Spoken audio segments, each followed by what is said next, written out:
Buenas noches, mi nombre es Franklin Sequeira, escritor centroamericano de Nicaragua.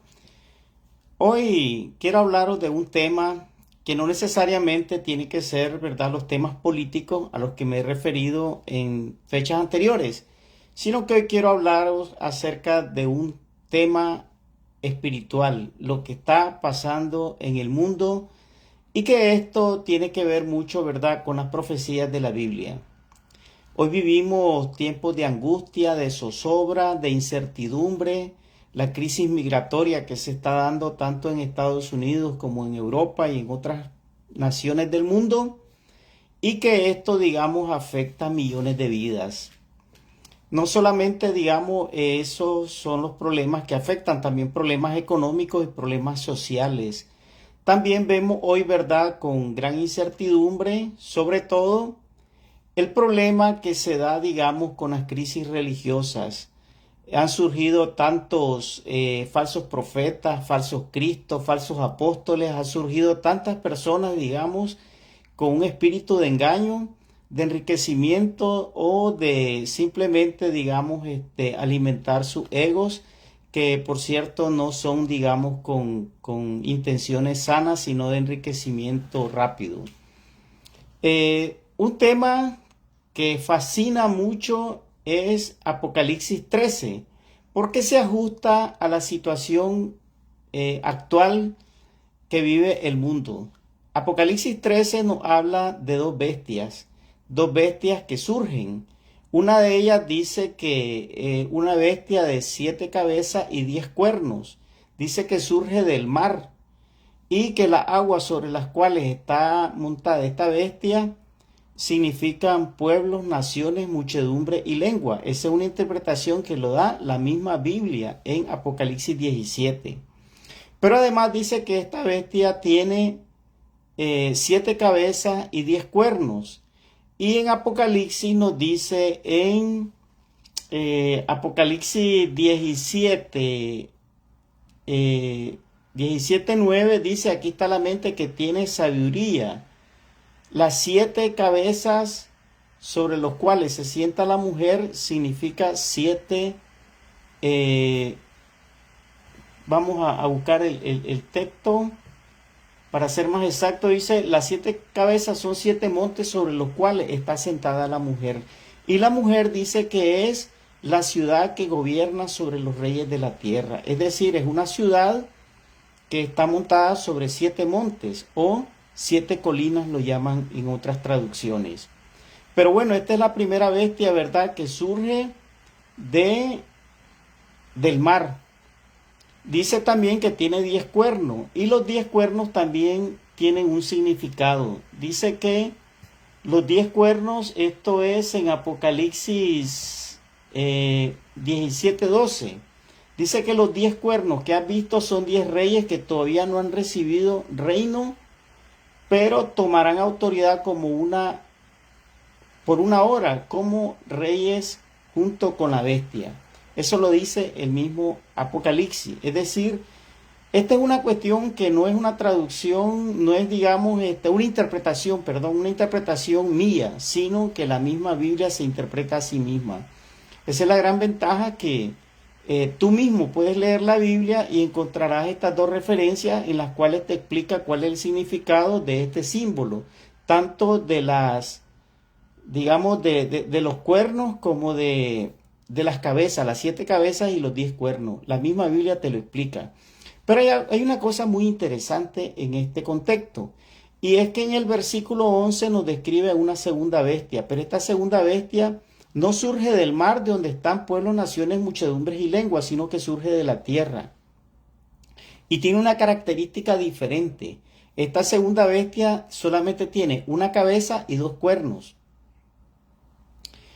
Ahora, algunos religiosos en el pasado han interpretado esto de manera errónea. Y digo de manera errónea porque no se ajusta, digamos, a la interpretación bíblica, a la misma interpretación que nos da la Biblia sobre el significado de los montes y de los cuernos. Algunos han dicho que Helen Gould White, conocida como Elena White, decía que esto representaba a dos potencias en el mundo, que era Estados Unidos e Inglaterra, según ella su interpretación de la segunda bestia, que es la que tiene una cabeza y dos cuernos. Y esto decía ella que significaban los dos cuernos la alianza religiosa y la alianza, digamos, civil de gobierno con los religiosos para imponer sobre el mundo, digamos, el número de la bestia. Según ella, esa era la interpretación que daba. Pero en realidad no es cierto. Primero, porque la historia nos dice que tanto Estados Unidos como Inglaterra no son potencias que surgen de la tierra, sino que surgen del mar, porque ambas son potencias navales. Esa es una diferencia. Entonces, más bien le caería, digamos, la primera interpretación, que tampoco no se ajusta. Entonces, pero bueno, tampoco esa es una interpretación que ella da sin ninguna base bíblica. Pero hay una segunda interpretación.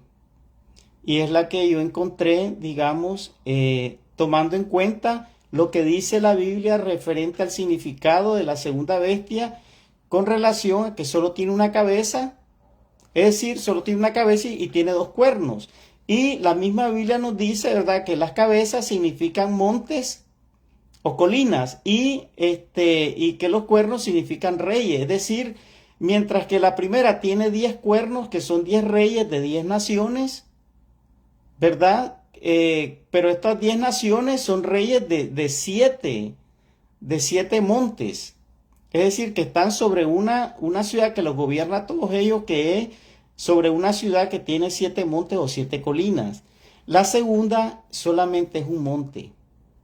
Y explíquenme bíblicamente qué ciudad puede ser la capital de dos reyes, de dos naciones, y que sea reconocida como un monte o como una capital para dos países. No es Londres para Estados Unidos y para Inglaterra, ni es Washington para estos dos países. Tampoco, digamos, no hay ninguna capital, pero sí hay una, y este es un tema espiritual, este es un tema digamos, de trascendencia de lo que va a suceder al final de los tiempos con el surgimiento del anticristo y el falso profeta. Es decir, pero hay una ciudad que va a ser la causa de la disputa, de la lucha de las naciones del mundo, cuando se imponga, digamos, dos naciones con una misma capital, dividida, ¿verdad? Y es Jerusalén. Y es conocida como el Monte Sión. Algunos mandatarios del mundo, de hecho los europeos, los musulmanes, todas las naciones musulmanas, y hoy creo que incluso hasta Donald Trump dio una declaración, ¿verdad?, de que él buscaba de que resolver el problema de Israel con los palestinos y que, digamos, ya reconocerle, digamos, como un Estado. Esa es una posibilidad que él dio a entender en uno de sus discursos. Pero también ha sido el tema de muchos estadistas en el mundo, muchas naciones, eso es lo que persiguen y eso es lo que las Naciones Unidas ha querido imponer también sobre el mundo. El día que surja ese cuerno palestino con el cuerno de Israel, ambos, con el monte Sión como una sola cabeza, ese día, digamos, será el día en que surgirá un gran conflicto mundial. ¿Por qué? Bueno, a la vez parece que va a traer la paz, que es lo que algunas naciones buscan, porque también quien lo promueva lo hará con el fin de buscar paz y seguridad para el mundo, pero será una falsa paz y seguridad, que es la que dice primera de Tesalonicenses, capítulo 5, si no me equivoco, primera de Tesalonicenses, capítulo 5, creo que versículo 3, así dice, que cuando digas de paz y seguridad, entonces vendrá destrucción repentina. Y es lo que puede suceder sobre el mundo cuando se busque una paz de esa manera, es decir, imponiendo sobre estas naciones una capital de dos grupos religiosos con dos religiones diferentes, con dos países con una misma capital que es, digamos, Jerusalén. Y en algún momento Jerusalén formó parte de dos naciones, tanto del Estado de Israel como, pero no fue capital, sino que fue ciudad que se la repartieron dos países, la Jerusalén antigua y la Jerusalén moderna. Es la misma ciudad, pero dividida, digamos, en una parte por sus construcciones y que parte de esa división estaba el Muro de los Lamentos. Resulta de que eso fue hasta 1967 cuando se da la Guerra de los 6 días, en que Israel recuperó toda esa otra parte de Jerusalén y se la anexó a su territorio, que históricamente ha sido de los israelíes o de los judíos.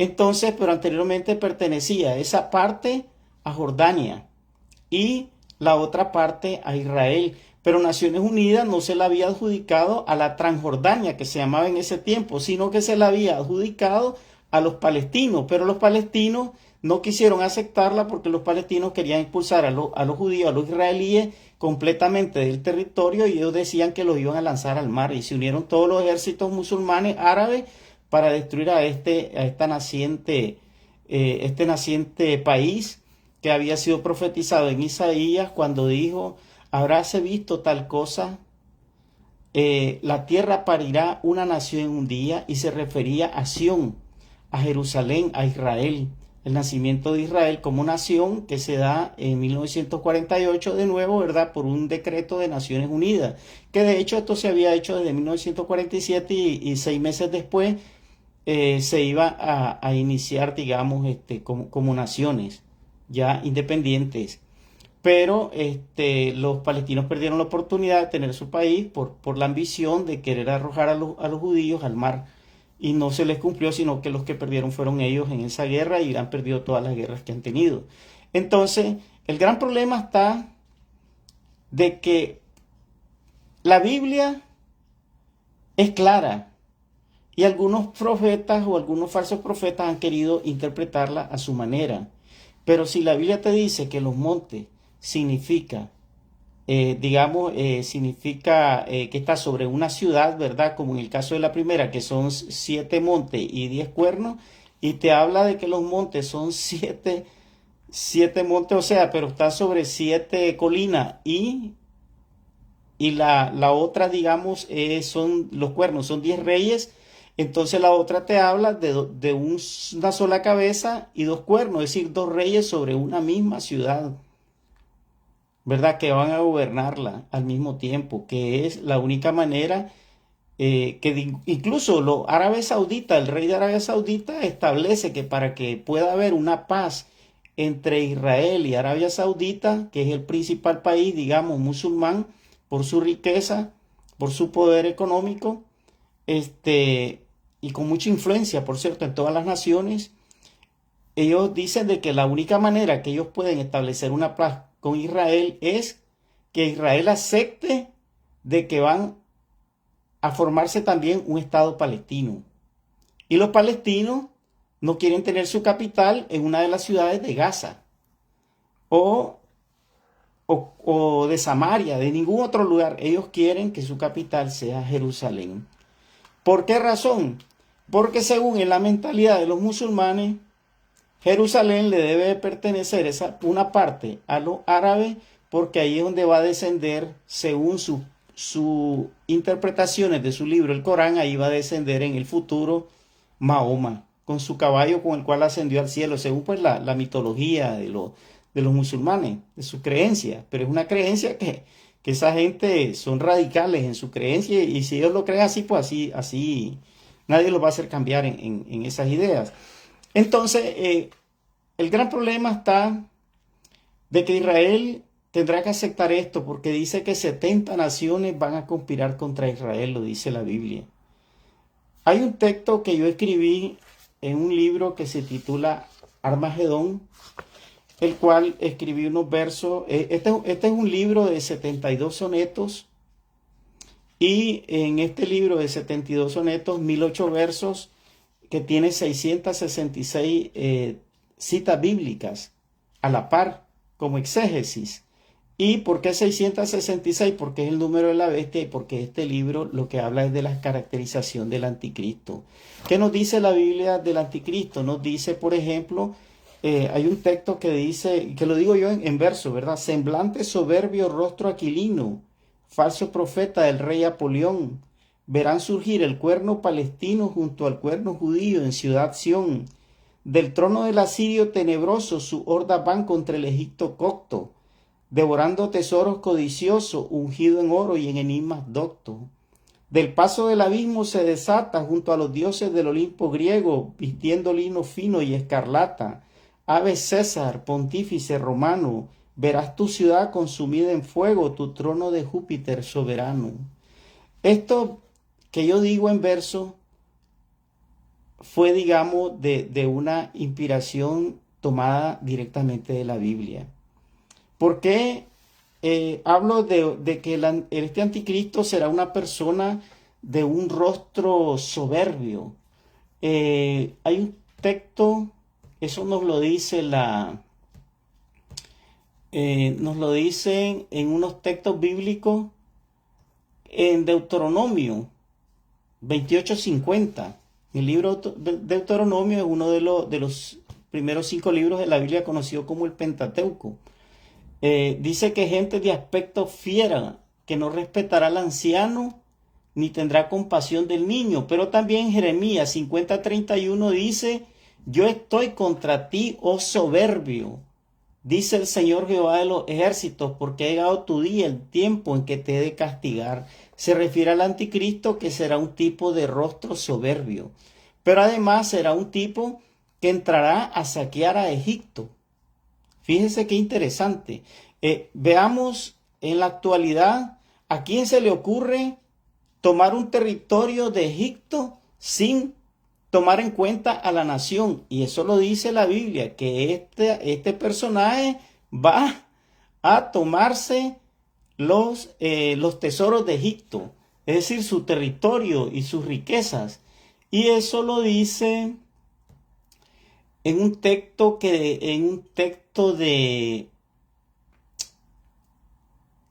eso lo dice en Daniel 11, el profeta Daniel capítulo 11, versículos 42 y 43. Dice, asimismo extenderá su mano a las otras tierras, y la tierra de Egipto no escapará.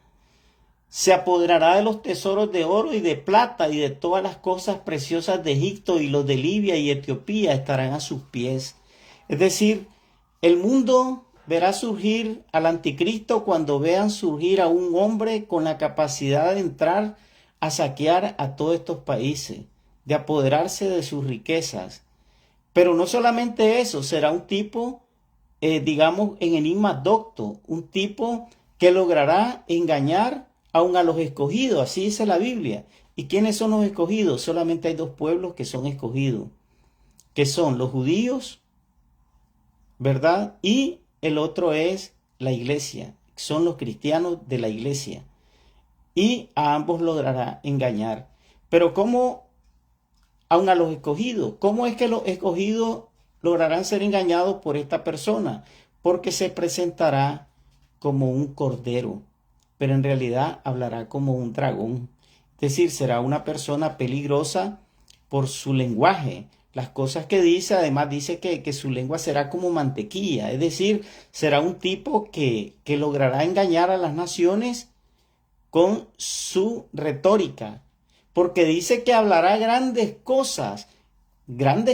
Es decir, será una persona que su forma de hablar será con adjetivos, de siempre ver las cosas grandiosas, que este fulano es una gran persona, es decir, con adulaciones, con engaños, dice que hablará grandes cosas y aún contra el Altísimo, que eso es peligroso, porque ¿cómo puede alguien hablar contra el Altísimo? Por ejemplo, poniéndose él mismo en el lugar de Dios.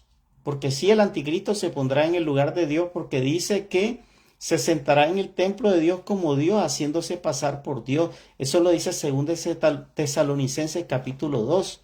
Es decir, será una persona en que sustituirá el nombre de Dios y la persona de Dios para ponerse él como Dios. Así es que yo creo, ¿verdad?, de que poco a poco les iré dando algunas caracterizaciones de este personaje. No me refiero a nadie en particular, sino que la misma Biblia nos va diciendo las caracterizaciones de este personaje que va a dominar sobre todos los reyes de la tierra, sobre las personas, sobre el mundo, sobre pueblos, naciones, muchedumbres y lenguas. Y tendrá muchos seguidores, gente que, es decir, una de las cosas con las que logrará engañar a los cristianos es que defenderá muchas veces los principios de los cristianos, pero con el fin, digamos, de engañarlos, porque después se va a quitar su verdadera máscara, su verdadera careta y se va a presentar como lo que es. Al principio se presentará como un cordero, como una persona, digamos. ¿Y quién es el cordero? El cordero es Cristo, una persona, digamos, que va a llegar con un mensaje que a todos los cristianos nos va a gustar y le va a gustar a los judíos porque se presentará como un aliado de Israel, pero después va a traicionar a Israel. Y eso lo dice la Biblia. En posteriores textos yo les iré hablando un poco más sobre este tema, es muy amplio. Les voy a dar algunas citas bíblicas posteriormente sobre este personaje. Gracias por por haber estado, los que han estado, digamos, pendientes en este momento de esta transmisión en vivo y me verán un poco más seguido hablando sobre estos temas. Pasen muy buenas noches y bendiciones a todos.